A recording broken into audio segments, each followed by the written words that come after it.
All right, getting ready for a trip and want to brush up on your English? You've come to the right place. We're about to take a deep dive into all the materials you've shared, articles, scripts, you name it. And pull out the good stuff, the stuff that'll really make a difference when you're out there exploring.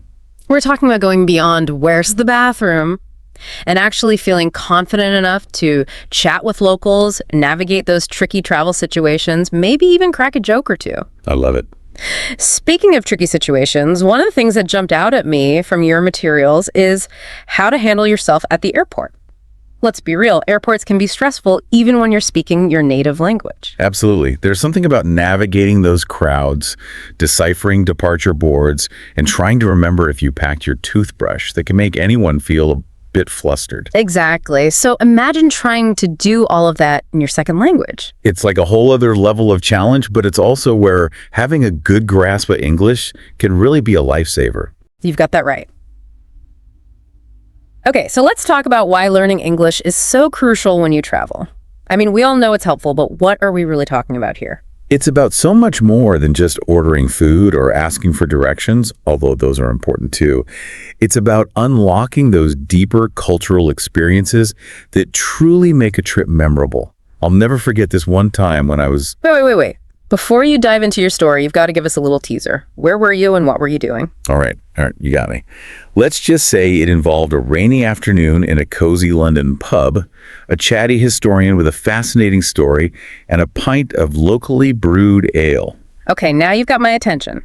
So learning English isn't just about the practical stuff. It's about the people you meet and the stories you share. Exactly.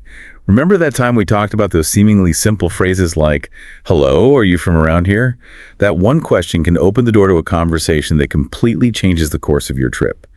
It's happened to me. You know, I actually had a similar experience. See, that's what I love about travel. You never know who you're going to meet or what you're going to learn. It's like opening a book, but instead of pages, it's a whole new culture unfolding before your eyes. I couldn't agree more. It's those unexpected interactions that often turn into the most cherished travel memories. Absolutely. And having the language skills to navigate those interactions, to really delve into a conversation, it just adds this whole other layer of richness to the experience. Speaking of richness, how about we dive into some of those practical phrases that can help you navigate everyday situations? After all, you've got to know how to order a coffee before you can debate the history of espresso with a barista, right? True. You've got to start somewhere. And one of the things I noticed in these materials is how much emphasis is placed on restaurant vocabulary. It's like a whole crash course in foodie phrases. It makes sense when you think about it. Food is such a fundamental part of any culture. It's how we connect, celebrate, and experience the world around us. So true. And being able to confidently order food, ask about ingredients, maybe even compliment the chef, it all adds up to a more authentic and enjoyable dining experience. Absolutely. Now, I know we were going to talk about those basic phrases like, can I see the menu? Or what do you recommend? But what if we took it a step further? Oh, I like where you're going with this. You're thinking beyond the basics into the realm of sounding like a seasoned traveler, someone who knows their bon appetit from their gracias. Exactly. For example, instead of just saying, this is delicious, which is perfectly fine, you could try something like, wow, this name of dish is incredible. What spices did you use? Ooh, I love that. You're showing genuine interest engaging with the local cuisine on a deeper level. It's those little things that can really make a difference. And don't be afraid to throw in a few colloquialisms. Yeah. Locals will appreciate the effort, and it shows you're willing to go beyond the textbook phrases. Like what kind of colloquialisms? Give us an example. Okay, imagine you're in a bustling pub in Dublin. Instead of just asking for a beer, you could say something like, could I get a pint of the black stuff? It's a common way to refer to Guinness, and it shows you're in the know. I love it.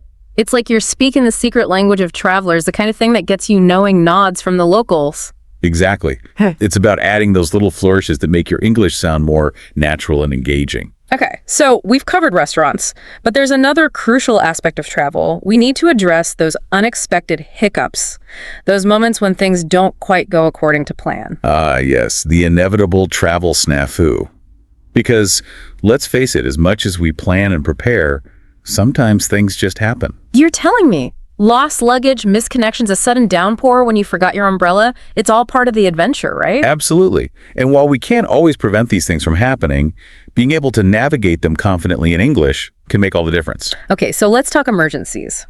What are some key phrases we should have in our back pockets just in case? Well, of course, there are the basics like help or I need a doctor, but the materials you've shared go beyond those, providing some really helpful phrases for specific situations. Like what? Give us an example. Okay, let's say you lose your passport. Definitely not ideal, but it happens. Instead of panicking, you can confidently walk into the nearest police station and say, "Excuse me, I seem to have lost my passport. Could you please tell me what I need to do?" That's such a good one, because in that moment when you're stressed and probably a little bit panicked, it's easy to forget even the simplest phrases. Exactly. That's why having a few key phrases up your sleeve, even writing them down in a notebook or saving them on your phone, can be incredibly helpful in those moments. And it's not just about knowing the words, is it? It's about knowing how to use them effectively, how to communicate clearly and calmly in a stressful situation. You're absolutely right. And that's where those tips on staying calm, speaking slowly, and using clear pronunciation can really come in handy. Remember, even if your grammar isn't perfect, clarity is key, especially in an emergency. This is great. We've covered everything from ordering food to handling emergencies. But let's not forget about the most rewarding part of travel, making connections with locals. Ah, yes, the heart and soul of any authentic travel experience. Because let's face it, itineraries and landmarks are great, but it's the people you meet along the way that truly make a trip unforgettable. Couldn't agree more. So how do we go beyond those initial hellos and thank yous and really strike up a meaningful conversation? Well, remember those open-ended questions we talked about earlier? Things like, what do you love about living here? Or what's something most tourists don't know about this place? Those are great. You're inviting people to share their perspectives, their stories, their insider knowledge. Exactly. And here's the thing. You don't have to be fluent to have a meaningful conversation. Sometimes the most genuine connections come from those slightly awkward, laughter-filled exchanges where you're both trying your best to bridge the language gap. It's so true. I remember this one time I was trying to ask for directions in this tiny village in Italy, and my Italian was, well, let's just say it needed some work, but this kind old woman, she just patted my hand and then proceeded to give me the most animated directions. I may not have understood all the words, but her warmth, it spoke volumes. I love that story. It's a good reminder that sometimes, even when words fail us, a genuine effort to connect can go a long way. And, it's interesting you mentioned those hand gestures because body language actually plays a huge role in communication, especially when there's a language barrier. Oh, absolutely. I've noticed that too. Like a simple nod or a tilt of the head can convey so much, regardless of what language you speak. Exactly. It's like a universal language we all understand. But let's not forget about the power of actively improving our language skills while we're on the road. Oh, right. Because we've talked about all these amazing benefits of speaking English while traveling, but how do we actually level up our language game, especially if we're not in a traditional classroom setting? That's where those language learning hacks you shared come in handy. Remember that idea about using a language learning app while you're on the go? Imagine you're on a train gazing out at the stunning Swiss Alps, and you're simultaneously learning new vocabulary related to landscapes and geography. It's like immersive learning on steroids. Right. It's like you're turning your travel time into bonus study sessions, but in a way that feels fun and engaging. Exactly. And it doesn't have to be all about apps either. Think about all those opportunities you have to engage with the English language while you're traveling. Reading local English language newspapers or magazines, watching a movie in English with subtitles, even just eavesdropping on conversations at a cafe, it all adds up. It's like you're soaking up the language from all angles almost without even realizing it. Exactly. And one thing I always encourage travelers to do is keep a travel journal in English. Doesn't have to be anything fancy, just a few thoughts, observations, maybe even a funny anecdote from your day. It's a low-pressure way to practice your writing skills, expand your vocabulary, and create a tangible record of your adventures. I love that idea. It's like you're creating your own personalized travel memoir, capturing not just the sights and sounds, but also your thoughts and reflections in the language you're learning. Precisely. It's a beautiful way to blend language learning with self-reflection and create a lasting souvenir from your journey.